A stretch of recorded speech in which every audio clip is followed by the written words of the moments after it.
Marijampolės apskrities vyriausio policijos komisariato imunitetų skyriaus pareigūnai jau praeitų metų spalio 3 dieną pradėjo ikiteisminį tyrimą dėl kyšininkavimo.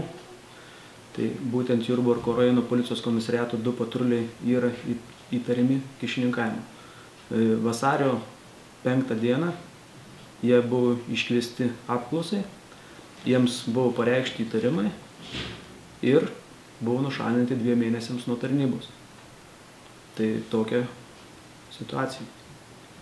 Aišku, nėra smagu, kad tai nutiko Jurbarko rajono policijos komisariato pareigūnams, bet turėtų žmonės suprasti, kad mes netoleruojame būtent tokių nesąžiningų pareigūnų, kurie užsiima neleistinom veikom ir griežtai ateityje reaguosim į šias veikas.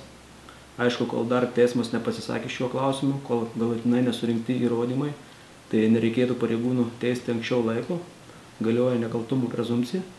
Tačiau, kai bus sudėlioti visi taškai, bus surinkti visi įrodymai ir byla, jeigu pasieks teismą, tuomet mes tikrai plačiau pakomentuosim ir pasakysim, kokios mūsų nuostatos tais klausimais. Baudžiamojo kodekso 225 straipsnio 2 dalis, būtent kyšininkavimas, pagal kurį pradėtas šitas ikiteisminis tyrimas yra numato baudą arba laisvės atėmimą iki 7 metų. Tai yra sunkus nusikaltimas. Būtent kyšininkavimas priskiriamas prie sunkių nusikaltimų. Šiaip tai tikrai pareigūnai pakankamai gerai dirbo ir jeigu vertinti rezultatus pasiektus tarnyboje, tai tikrai vieni iš geriausiai dirbančių policijos pareigūnų. Būtent patrulių. Jie buvo išaiškinę, sakykime, daugiausia kelių eismo taisyklių pažeidėjų, daugiausia neblaivių vairuotojų. Tai tikrai pakankamai aktyviai dirbdavo. Aišku, būdavo tam tikrų pastabų, kurias mes pareikšdavom jiems, spręsdavom. Būdavo ir nusiskundimų, sakykime, dėl darbo. Bet tai čia natūralus dalykas. Su visais patruliais mes kasdien šnekamės, bendraujam. Pasakom tam tikrus trūkumus, galbūt piliečiai pasako tam tikrus trūkumus. Tai būtent aptarėme, apšnekame, sprendžiame tas problemas ir stengiamės, kad jų nebūtų. O kalbant apie korupciją, tai vėlgi nuolatos šnekame, yra patvirtintas antikorupcinių priemonių planas Jurbarko rajono policijos komisariate ir mes aktyviai būtent įgyvendinam tas priemonės.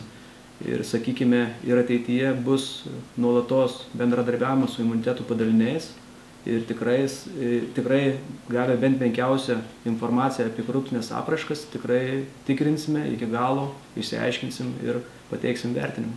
Kiekvieną informaciją, kurią mes gaunam oficialiai, tai tikrai mes nuodugniai ir išsamiai tikrinam. Ir labai norėtumėm gauti informaciją, sakykime, ne kažkokiuose portaluose tenai, kur vyksta pokalbiai, susirašinėjimai, o tiesiog norėtumėm gauti oficialią informaciją.